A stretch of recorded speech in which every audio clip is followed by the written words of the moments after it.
Today's podcast is all about how to support loved ones with disabilities and special needs. We're going to explore, encourage, and help give you key ways to navigate through, empathizing, but not taking responsibility for other people's issues, how to support them in ways that they need, and setting healthy boundaries, and how to keep yourself from not going into the deep end or having a complete breakdown. We all face challenges, crucibles in life that make us or break us. What matters is how we respond to such roadblocks. That's really what defines us. Through inspirational stories from all walks of life, this podcast will provide you with techniques to overcome and grow from life's most challenging experiences. Hello, everybody. I'm Mary Lee Aidenhan, coming to you live from the Diva Den Studios in Brentwood, Tennessee for my podcast, Crucible. You can find me at aidenhanhealthcoaching.com. And if you like this podcast, please like, subscribe, and share. And now I'd like to introduce my guest on Crucible, Casey Youngadreas. She is 35 with wisdom beyond her years. She's a single mom with 3 beautiful girls under the age of 11.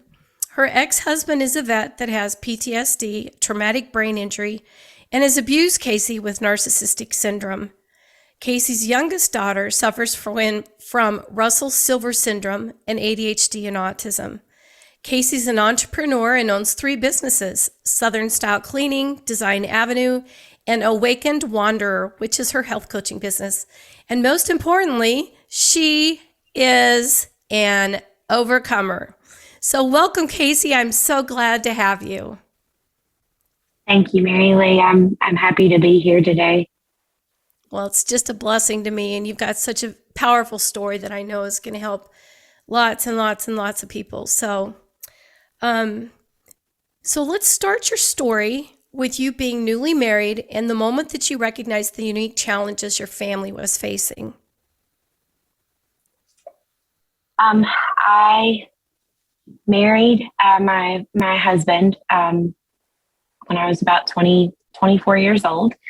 We had been married for a few months and he had to deploy. So I was left with our oldest and pregnant with our second as he went off to Iraq. It was a very long 9 months. We got reunited when he came home and had some massive issues that just, it really brought him home as a different person. I think that's a big topic for soldiers when there's not really realistic expectations set when they get sent off. They're one person, they're your husband, a father, a friend. And then when they come home, you expect them to be that same person. You're so happy to see them. You want to greet them, arms open wide, but it wasn't the case for us. There was a lot of anxiety and meltdowns. And honestly, I don't think I was ever prepared to really, truly understand what he had gone through and seen. So there are a lot of points that, it's a lot of points felt unsafe. Sleepless nights, waking up to him watching me and the girls sleep just in the middle of the night, and just a lot of uncertainties for himself that I knew weren't normal, but I truly didn't begin to understand until the meltdown started happening. Yeah. Yes, I understand.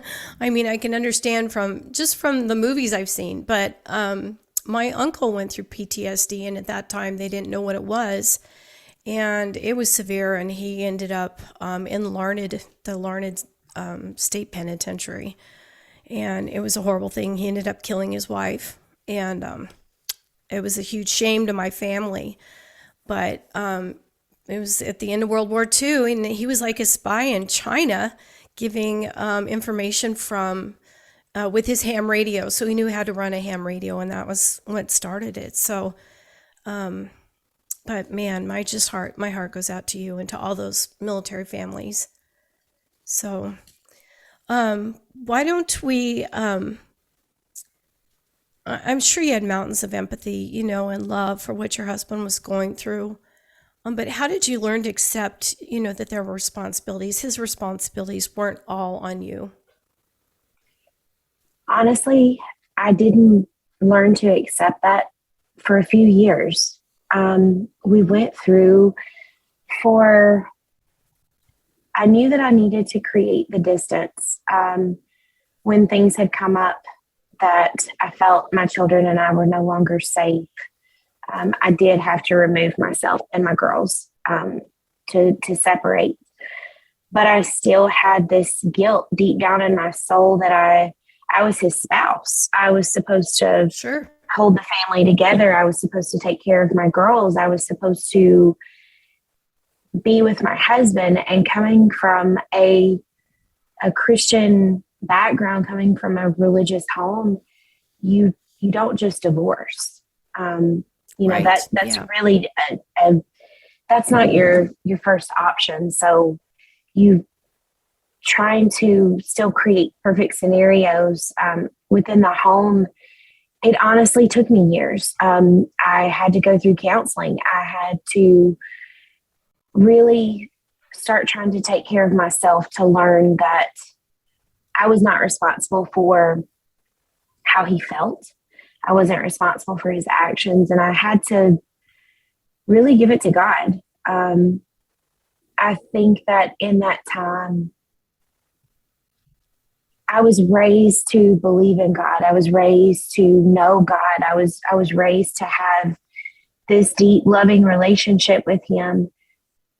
But up until we started going through those things, I don't felt like I ever truly understood God's love.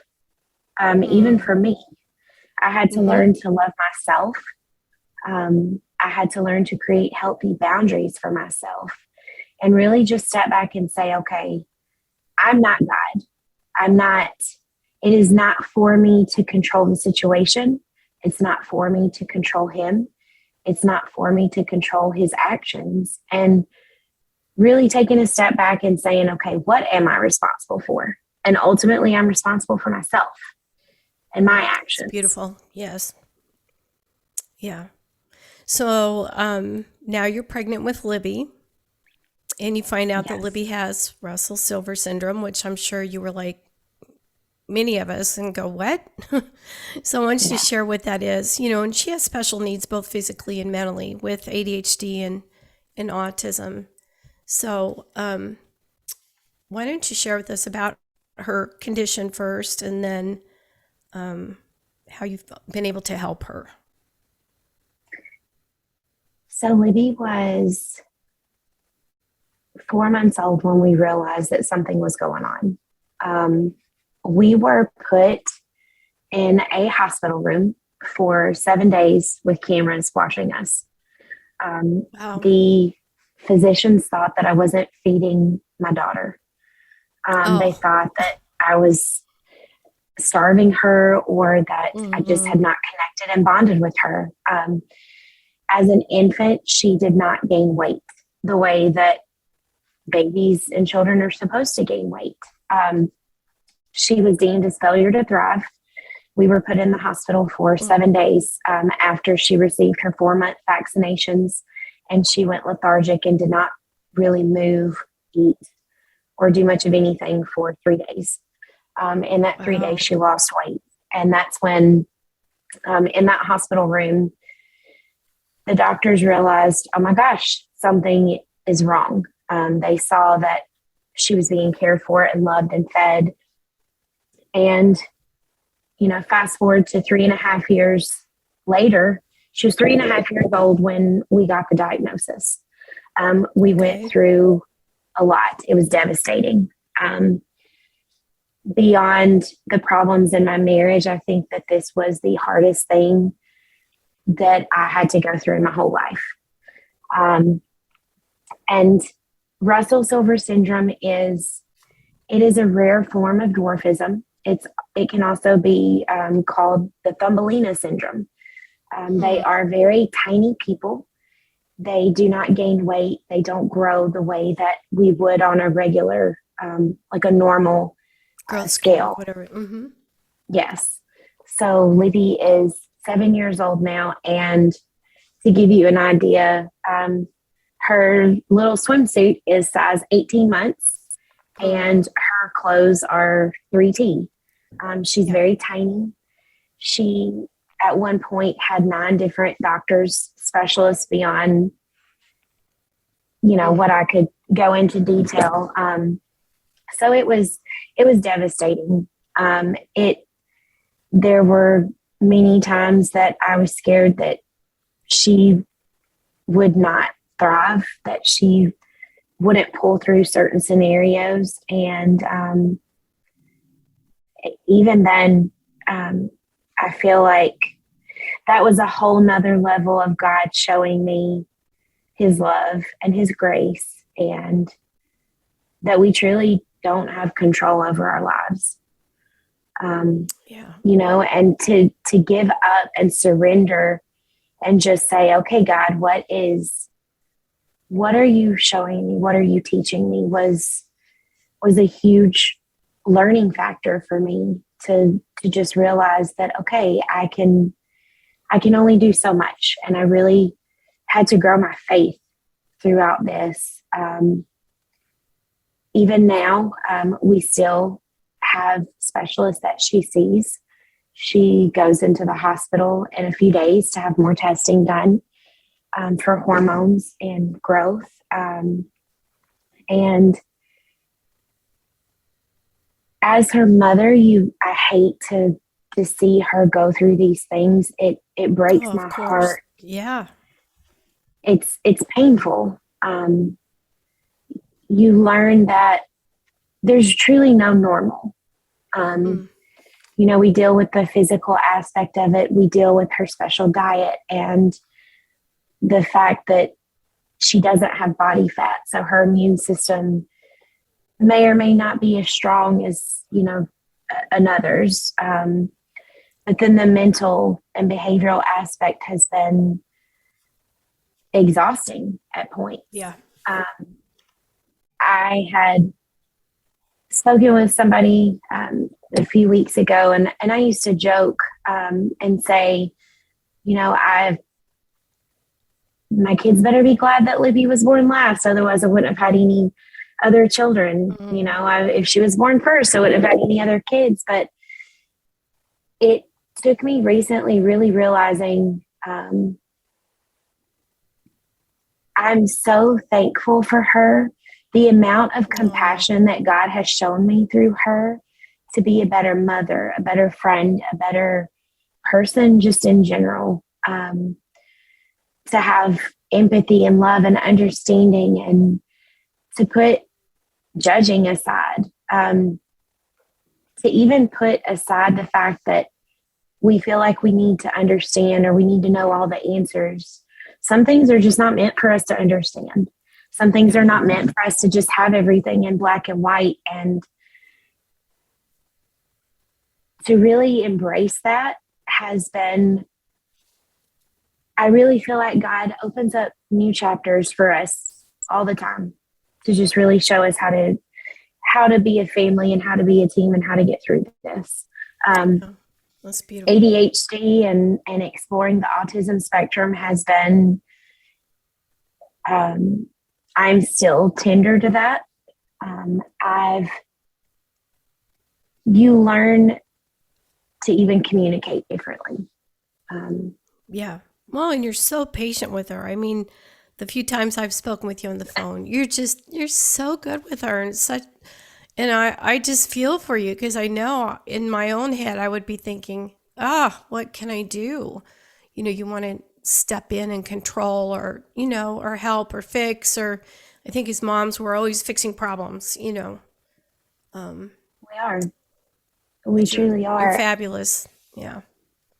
Well, thank you. There are many nights I will go to bed crying and just think, I could have done differently. I should have done this. I should have done that. And to stop and pause and just, ask God for that forgiveness for maybe losing my temper that day, or, not being as patient as I needed to be, but also giving myself grace and love and saying, okay, today I did the best I could.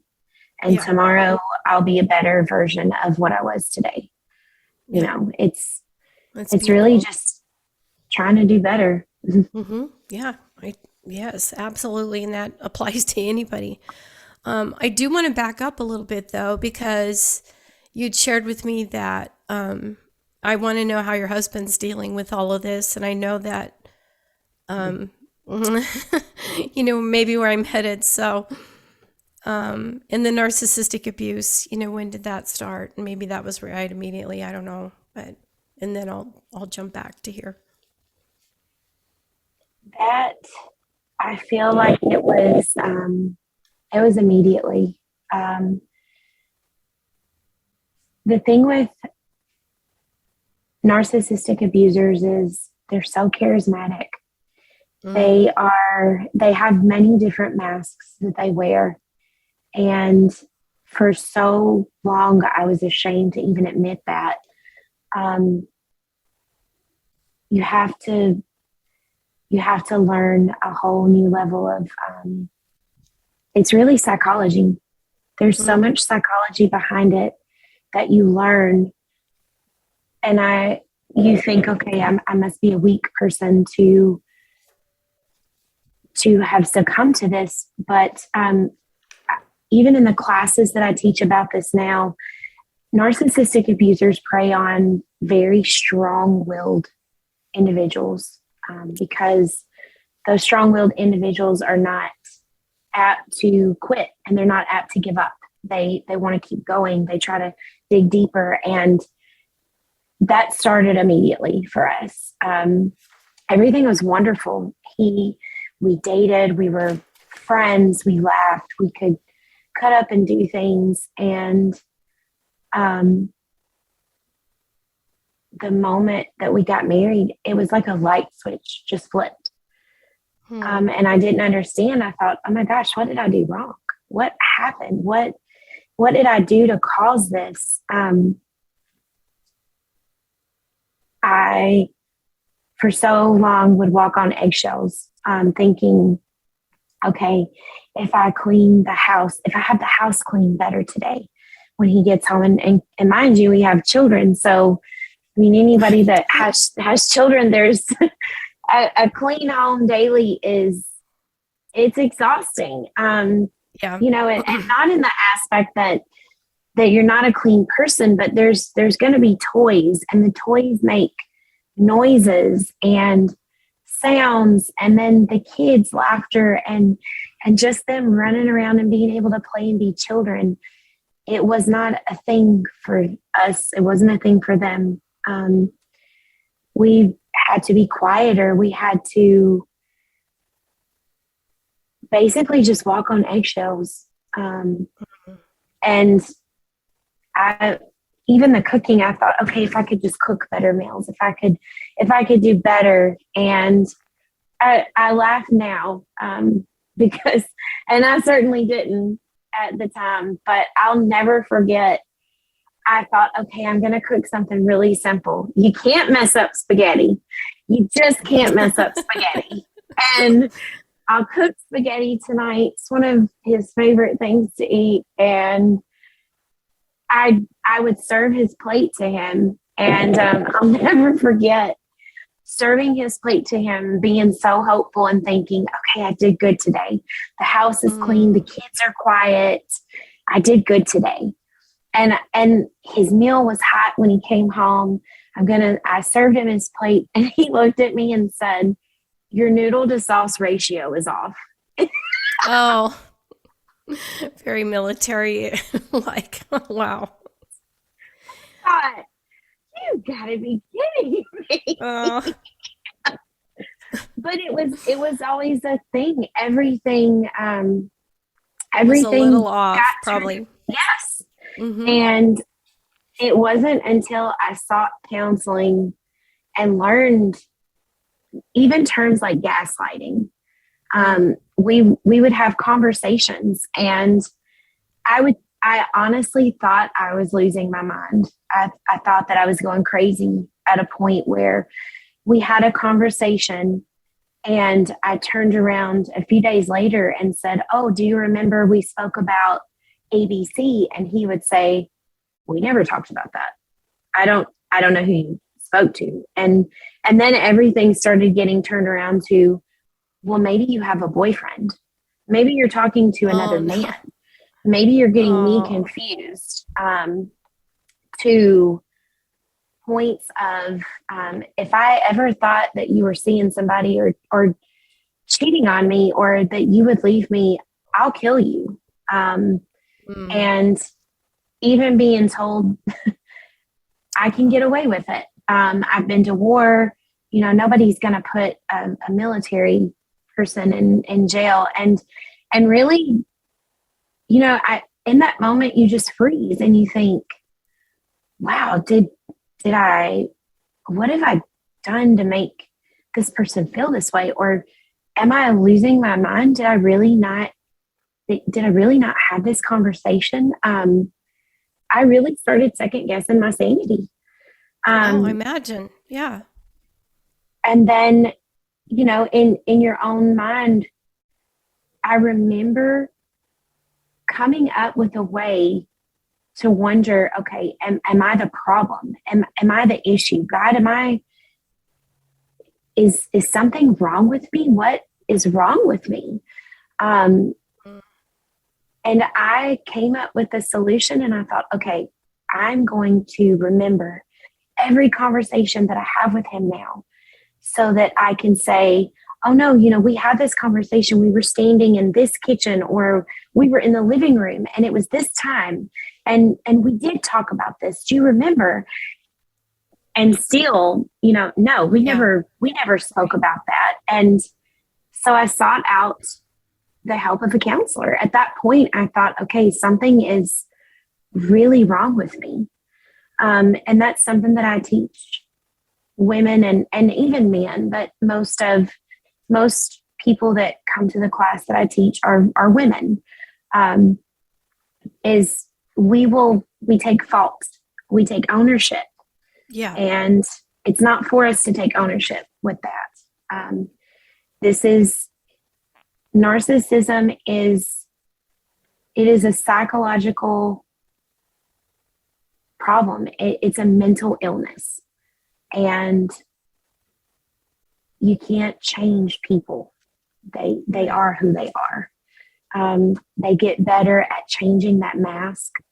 They get better at, we could go out in public and you would never know that we had any marital problems.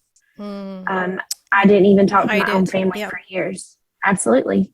Yeah. And it wasn't until we would get behind closed doors that, all hell would break loose. And even the problems with Libby, he couldn't handle it. And I really, that's when things started changing for me. I was on the verge of having a nervous breakdown when she was younger. And it wasn't that he honestly mentally could not help it, and he couldn't handle it. So I set unrealistic expectations. In my mind, I'm thinking, okay, my husband is my rock. My husband can help. My husband can fix this. My husband can be there for me. But that wasn't the way things happen in our world. And I truly realized through that not to set expectations for other people. When we set expectations for people to be a certain person, sometimes that's not their fault. They're not capable of being that person, so it's not realistic to try to make them be that person. We have to accept what they're capable of. And I went through a long time having resentment towards him for not being able to be there, having to go to doctor's appointments constantly by myself, constantly getting bad news alone, feeling very alone in that.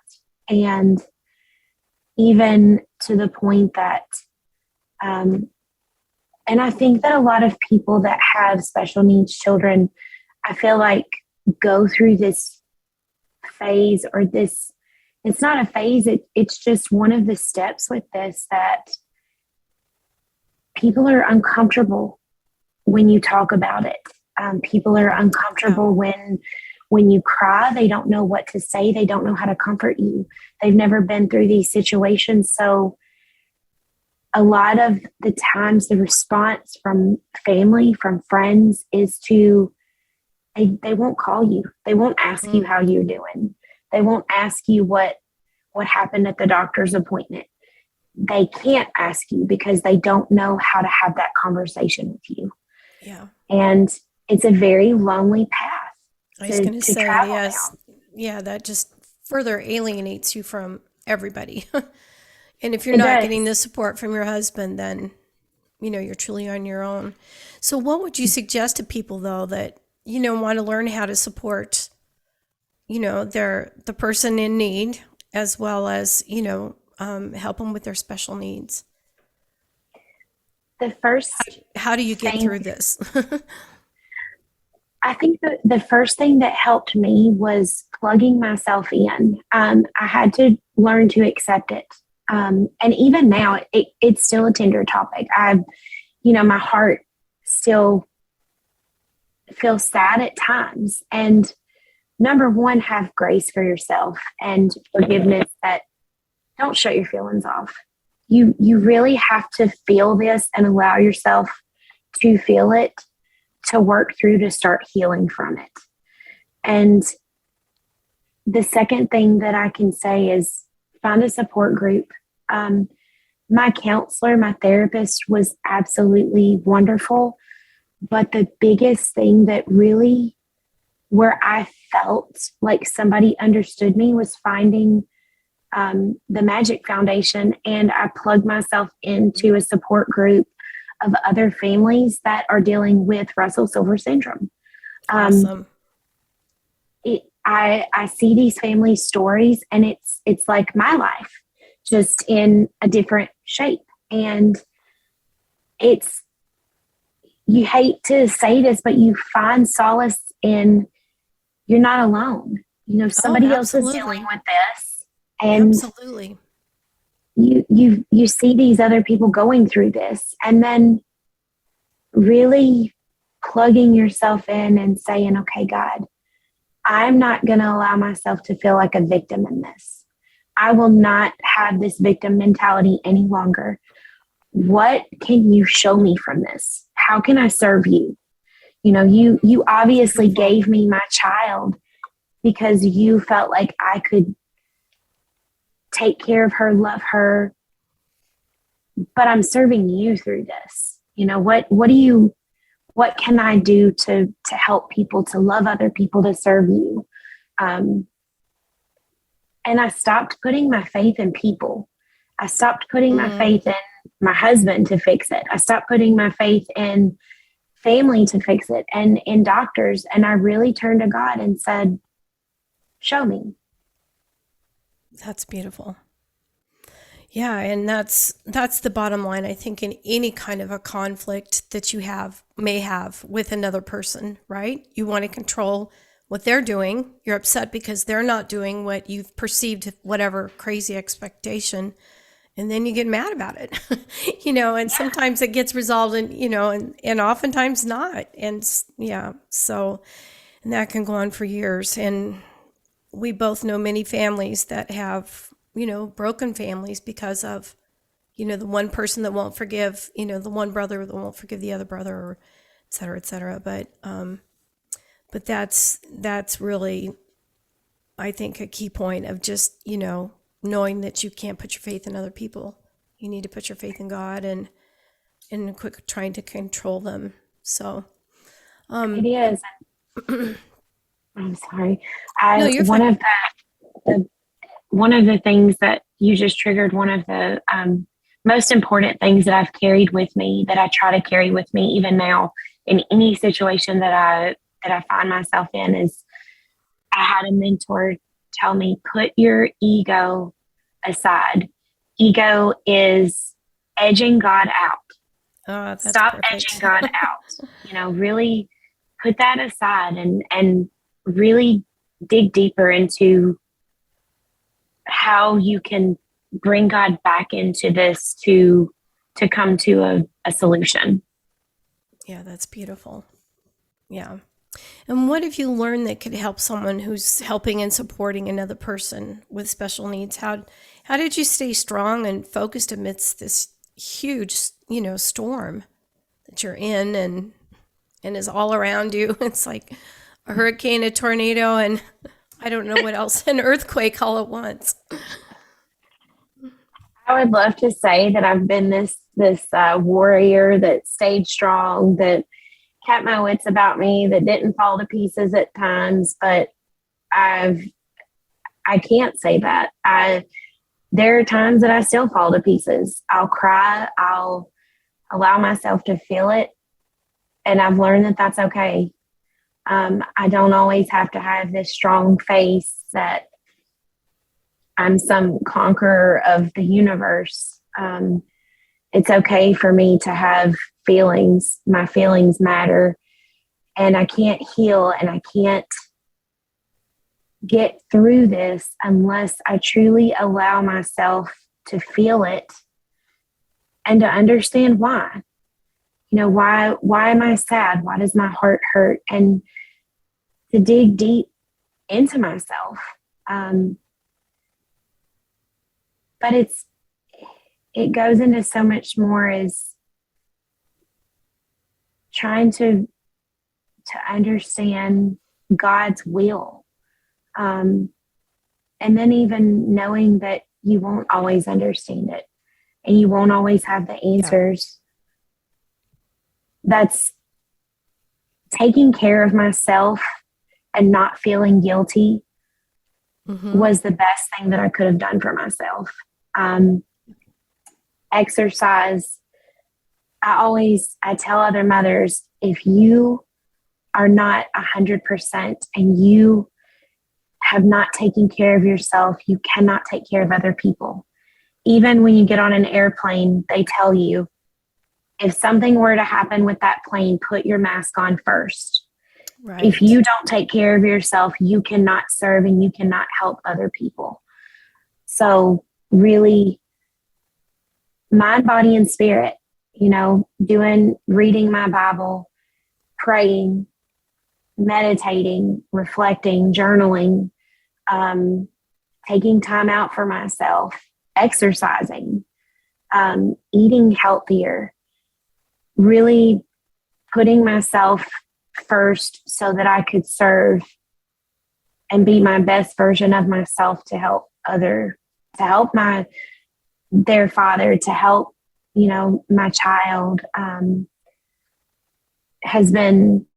that's the biggest thing that I can tell people is don't feel guilty about loving yourself and understanding your worth and what you need first.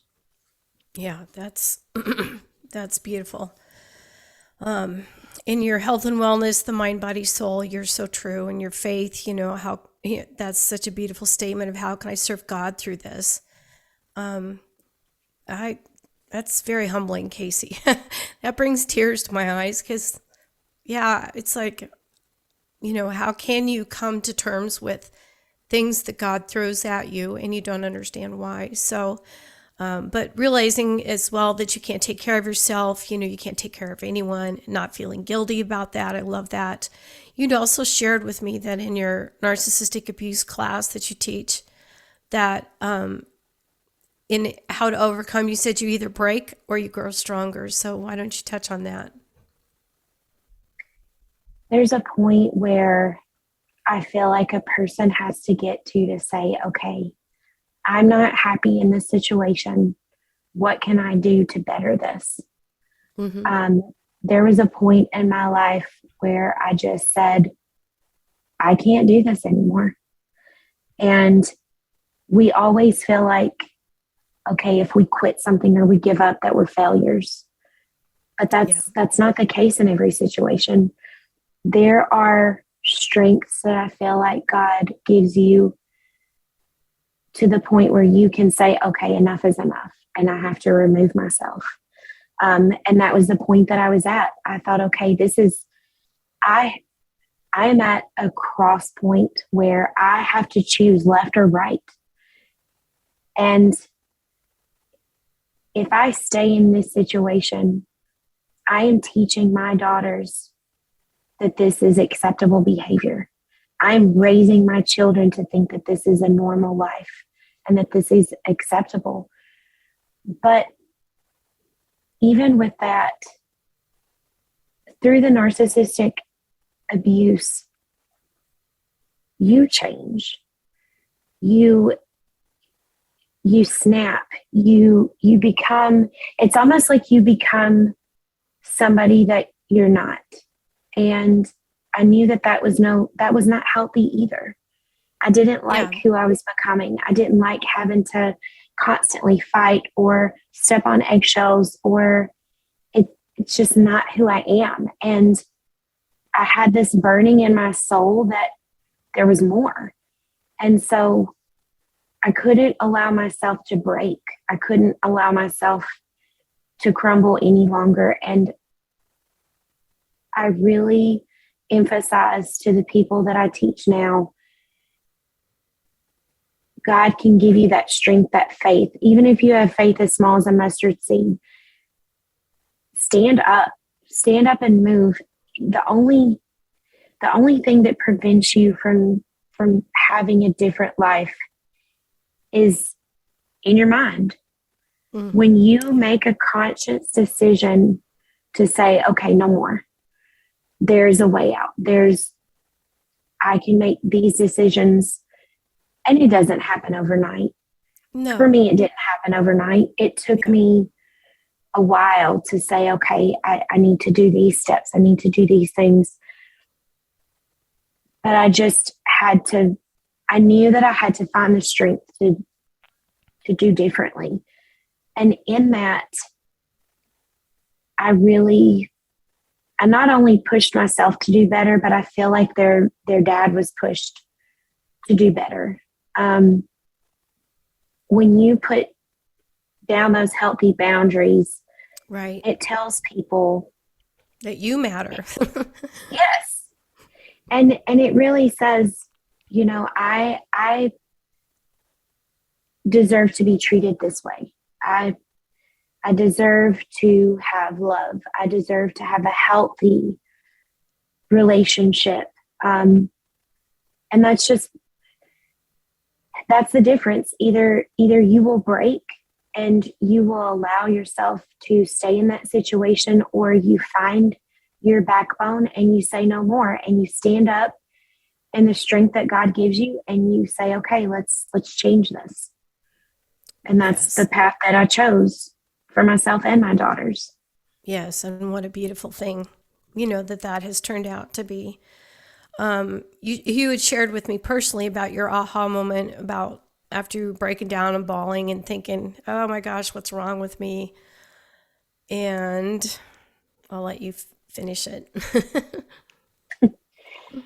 I will never forget. It was 6.5 years ago.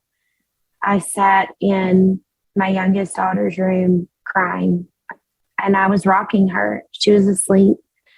And I just remember crying and asking God, why am I not lovable? What is wrong with me that my husband doesn't love me? My husband can't, do the things for me that I'm desiring, that I'm craving. And it wasn't realistic. It wasn't unrealistic things. It was things as simple as not arguing and not fighting any longer, and not being yelled at, and not, just being loved, truly loved. And I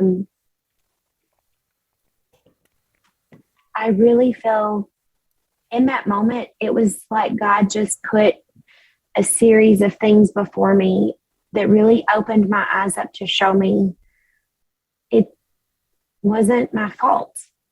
And I had to stop taking exactly. responsibility. Exactly. And that there is nothing wrong with you, that these problems are being thrown on you because of, another person. So, Yes. well, I just want to thank you so much for joining me today, Casey, because I know that, it's hurtful to look back and to go on record, so to speak, with your life. And I really appreciate that. And I appreciate your vulnerability and just the love that you have for other people. You are such a beautiful person. And I think your girls are just in such a blessed place now.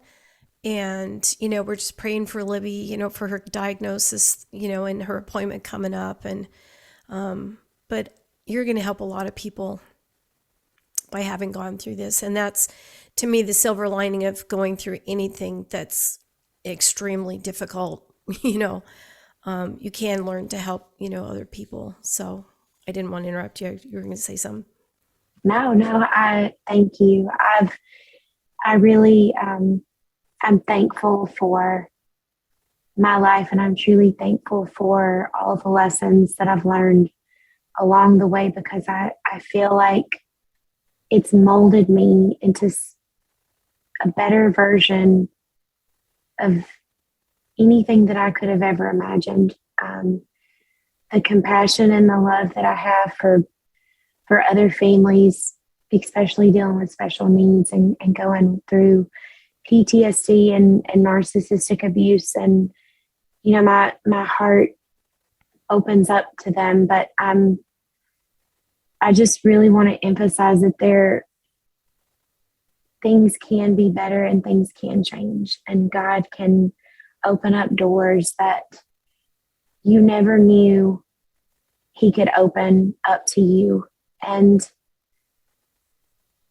so many times, again, we go back to control, and we think, well, how?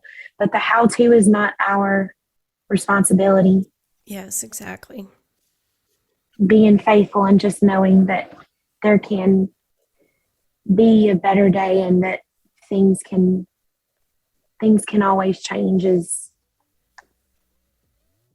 I'm very thankful that I was able to really understand that and change my mindset. That's beautiful. Well, thank you so much, Casey. I love you. I'm one of your biggest fans. No, I love you too. All right. Thanks so much, and God bless. Thank you.